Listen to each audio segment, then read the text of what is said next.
Nike has launched a plus-size line of activewear, and some people aren't happy about it.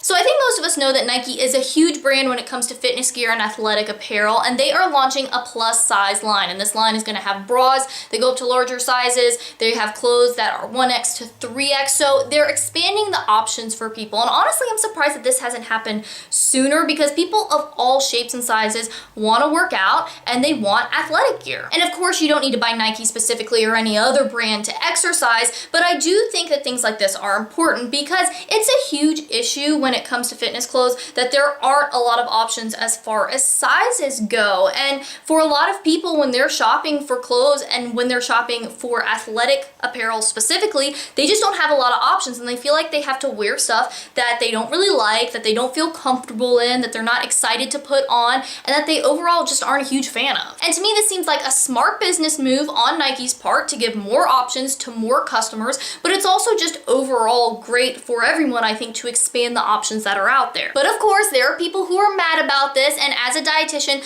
I certainly have some thoughts, so I wanted to share them with you. So overall, the big, main, overarching criticism of this move from Nike is that having these new sizes is promoting obesity and promoting an unhealthy lifestyle.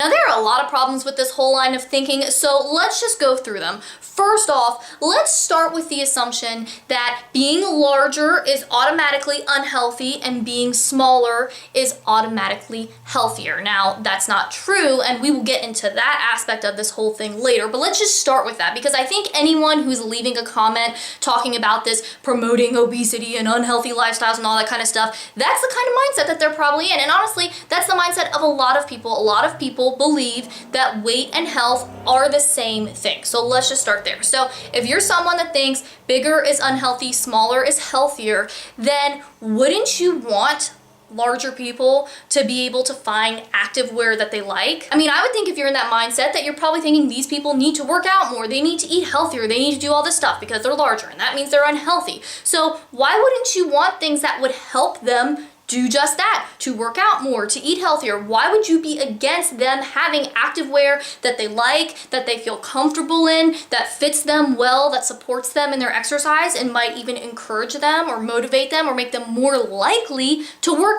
out? It just doesn't make any sense to me. And one idea I see floating around in some of these comments is this idea that if people are so large that they cannot fit in the workout clothes that are currently available, then that should be a sign to them that they're unhealthy and they need to make changes. So we need to not offer them exercise clothes, because that's how they know, guys. That's how we're telling them. Come on, this is the motivation, this is the message. You don't have anything to wear, that means you need to make some changes. And I think it's all wrapped around this idea that the best way to help fat people get healthy is to make them hate themselves so much that they just have to make a change. And I'm just like, really? That's your idea of how to help someone, by making them hate themselves? The best way to help someone take care of themselves is to make them hate themselves?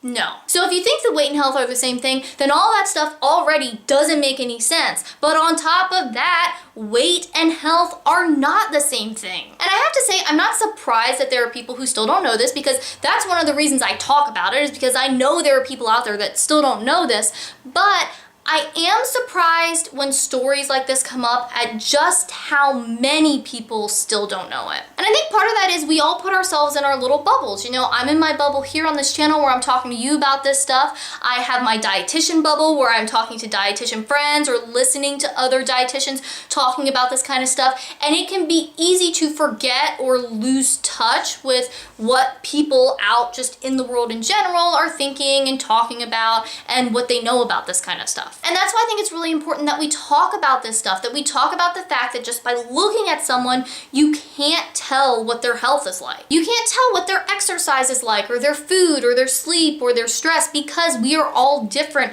We have a variety of body shapes and sizes. We are all put together a little bit differently, and just by seeing someone, you have no idea what they're doing. And on top of that, we have to think about whether it's even any of your business how healthy someone is, or what they're doing or not. not doing, because I think when people say, you know, well, I'm concerned about health, a lot of times it's just a socially acceptable way to say it makes me uncomfortable that you're fat. Because if people were really worried about health, they'd be worried about everyone's health. And a lot of people aren't. There are a lot of people out there that are worried about what someone eats and their exercise and all that kind of stuff if they're fat. But if they're skinny, they don't seem to care because they can get away with it, or being skinny means they're healthy, or it doesn't matter what you do as long as you're skinny.